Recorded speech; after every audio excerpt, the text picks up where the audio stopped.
Hello folks, Dave here again from Creative Guitar Lounge. Haven't done a video for a while because I cut myself quite badly cleaning a glass last week. I had to go to hospital and get a bunch of stitches just down here.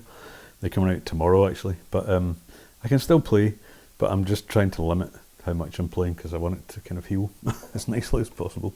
So anyway, I thought I would do a video today anyway, just to keep the ball rolling. And I wanted to talk about something I was thinking about, which is this theory of getting lost. I've called the video Get Lost, and then, on the fretboard, because I find it's been really useful to me in terms of being creative with my playing, and it's actually helped me to write quite a few songs which have I think been really good, and they've really benefited from me taking this approach of getting lost first and just approaching things in a different way. So let me explain what I mean. I think most, if not all of us, when we learn to play the guitar, it's in standard, if you like, open E tuning. So we've got E, A, D, G, B, E. That's how our strings are tuned. So everything we learn, probably for the largest part of our learning and our practicing, is all based around that tuning. All the chord shapes we learn, the kind of basics, and then the different positions that we learn, and power chords and variations, and then all the kind of scales that we learn are all based, all from this one form of tuning, and it's brilliant. I mean, obviously there's a reason why that's the case. It's an incredibly good system, if you like, a good way to learn, and you probably will continue to do most of your playing on that format. But if you change that, this is what I mean by getting lost. Simplest way to do it, I guess, is if you change the tuning on a guitar. There are lots of different open tunings. There are sort of G tunings and C tunings, Dad-Gad, which is one of my favourites, and all sorts of variations in between. And what happens, I mean, rather than taking the time to sort of tune down, if I put this little half capo on my guitar and just cover these 3 frets, on the 2nd fret I immediately get a Dad-Gad kind of feel.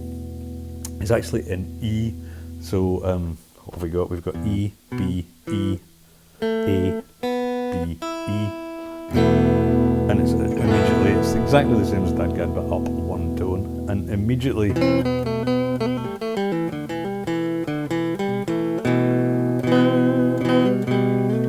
it lends itself to this kind of feel, which you're probably kind of familiar with if you've tried Dad-Gad stuff, but it has basically changed your internal map of everything that you're used to on the fretboard. So it forces you to try different things. And maybe one of the first things you can try are octaves, which again, I mean, I've written a song more or less based on that and a couple of other shapes in Dad-Gad tuning. And I just did it by feeling my way around, by getting into the sound of the kind of open chords. And you'll try, first thing you'll probably do is try those shapes that you're familiar with, and sometimes they'll work, other times they'll only work on a couple of little places in the fretboard, but you just have to try and you have to experiment. The same goes with your scales. They've completely changed.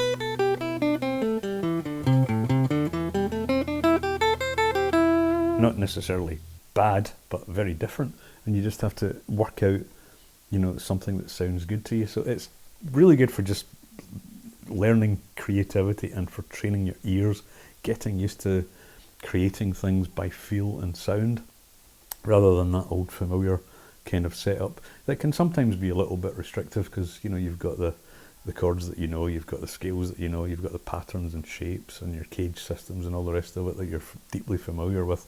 But suddenly that's all gone and you're just forced to try something different. You should just give it a try. It's incredibly valuable. I've found it, like I say, has been incredibly useful in my, certainly, songwriting so to date. There's obviously other things that you can do. I mean, I'll link to some of the videos I've done in greater detail on each of these things in the end. There are also things like the EBow, which changes the way you play the guitar with your right hand if you're right-handed. So it changes the way you actually operate the strings, you know, rather than picking.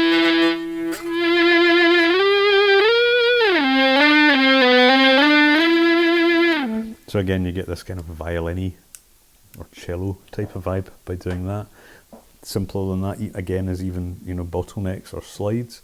As I said in a recent video, I recently bought a little lap steel guitar, which I'm still kind of mucking around with, because again, there are so many different tunings that you can do in that, and each give you a completely different, you know, landscape of the fretboard.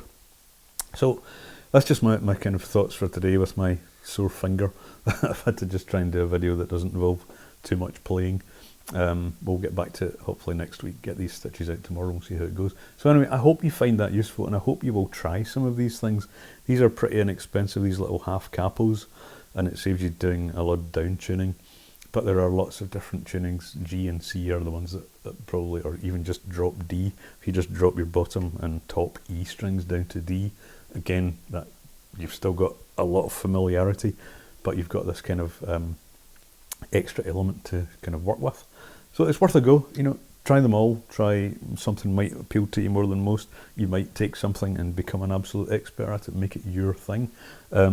It's just not all, being creative in the guitar is just not all about, you know, technique and becoming faster and learning different techniques, you know, within that one framework that you cut your teeth on, as it were. You can take it in all sorts of different directions. So hope that's been useful. If so, you know, give me your comments, like the video, that really helps me quite a lot. And if you haven't subscribed, please do so, because it really helps me to kind of grow this channel. So I'll leave some links to other videos at the end of this one, and I'll see you again soon. Thanks for watching. Bye for now.